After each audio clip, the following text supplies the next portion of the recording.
আসসালামু আলাইকুম বন্ধুরা, সবাইকে সিস্টার্স কিচেনে স্বাগতম। আবার একটি নতুন রেসিপি নিয়ে আপনাদের মাঝে চলে এসেছি। আজকে আপনাদের বিকালের হালকা পাতলা নাস্তা তৈরি করে দেখাবো, তো সাথেই থাকুন।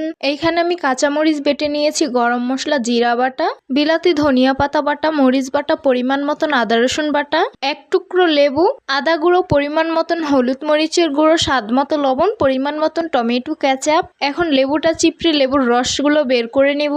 তারপর সবকিছুকে একসাথে খুব ভালোভাবে মিক্স করে নিতে হবে। এই তো সুন্দরভাবে মিক্স করে নিয়েছি। এখন পরিমাণ মতন সয়া সস দিয়ে আবারও সুন্দরভাবে মিক্স করে নিতে হবে। মুরগির বুকের মাংস কিউব করে কেটে নিয়েছি, সেগুলো এখন দিয়ে সুন্দরভাবে ম্যারিনেট করে নিতে হবে। আলু পাতলা করে কেটে নিয়েছি, সেগুলোও দিয়ে সুন্দরভাবে মেখে নিব। সবকিছু মেখে নিয়েছি, এখন আধা ঘন্টার জন্য রেস্টে রেখে দিব। আধা ঘন্টা পর চলে আসলাম। একটি টুথপিক নিয়েছি আর একটি আলুর টুকরো নিয়েছি। তারপর আলুর টুকরোকে এক সাইডে গেঁথে নিব। এখন একটি মাংসের টুকরো নিব, তারপর এটার ভিতরে গেঁথে দিব। তারপর আলুর আরেক সাইড যে আছে সেটাকেও গেঁথে দিব। এইভাবে করে আমি বাকিগুলোও করে নিব। এটা দেখতে যত কঠিন মনে হয়, করতে কিন্তু অনেক বেশি সহজ। সেম ভাবে আমি বাকিগুলোও করে নিব। এই তো সবগুলো গেঁথে নিয়েছি, এখন ভাজতে চলে যাব। চুলায় একটি পাত্র বসিয়ে দিয়েছি, রেগুলার রান্নার তেল দিয়ে দিলাম। তেল আমি সামান্য গরম করে নিয়েছি। টুথপিকে গেঁথে রেখেছিলাম মাংসগুলো, সেগুলো এখন দিয়ে দিব। আমি এইগুলো মিডিয়াম আঁচে ভেজে নিচ্ছি। এগুলো যদি হাই পাওয়ারে ভাজি তাহলে উপর দিয়ে কুক হয়ে যাবে, ভিতরটা কাঁচাই থেকে যাবে।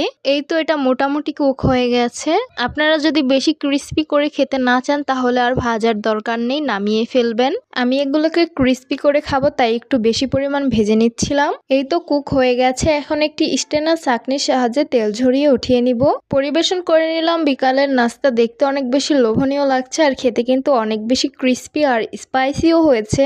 আপনারাও ঝটপট এইভাবে মুরগির বুকের মাংস দিয়ে বিকালের নাস্তা তৈরি করে নিতে পারবেন। এটা কিন্তু বাচ্চারা অনেক বেশি পছন্দ করবে। তো আশা করছি আমার আজকের রেসিপি আপনাদের কাছে অনেক অনেক বেশি ভালো লাগবে। ভালো লেগে থাকলে আমার ইউটিউব চ্যানেলটি সাবস্ক্রাইব করবেন, আর যারা আমার ফেসবুক পেজ থেকে দেখছেন পেজটিকে ফলো করবেন। সবাই অনেক বেশি ভালো থাকবেন, সুস্থ থাকবেন আর সিস্টার্স কিচেনের সাথেই থাকবেন। আবারও কথা হবে কোনো নতুন ভিডিওতে। তাহলে আজকে এই পর্যন্তই।